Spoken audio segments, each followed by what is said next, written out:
Hello and welcome to this edition of Leadership on Demand. I am Charlie Hoppy, and I am here today to talk with you a little bit about communication and how it pertains to FFA and the rest of your life.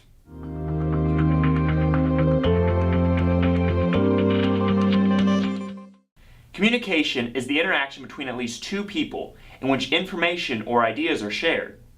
The two main ways this can be accomplished are verbal and nonverbal, which we will touch upon today.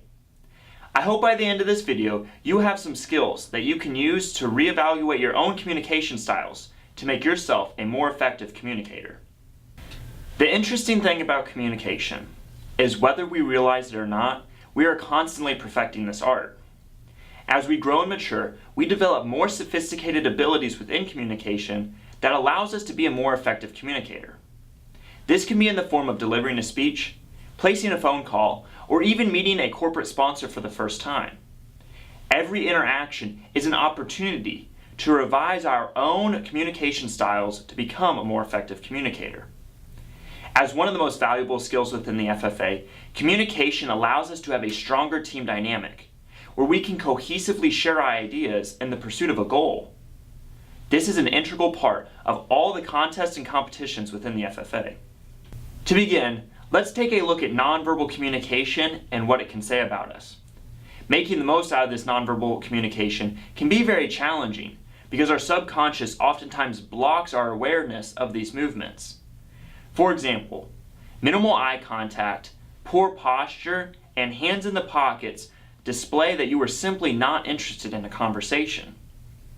On the other hand, strong eye contact, correct posture, and effective hand gestures display that you are genuinely interested in what the other party has to say.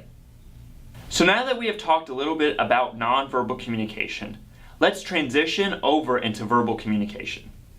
Verbal communication starts literally the moment you open your mouth. Every sound or word that is said that is interpreted by the audience is your chance to impress the audience and clearly communicate your ideas. Several coaching points I internalized when practicing verbal communication are to avoid the filler words, practice not slurring your speech, and have a logical train of thought. Coaching point number 1 is to avoid the filler words. Alright, so, then, next, all detract from the effectiveness of your speech and simply take up time. Having a concise and clear message with no filler words will allow you to effectively communicate your point to the audience. Coaching point number 2 is to not slur your speech. Ever since I was young, I had trouble slurring my words together.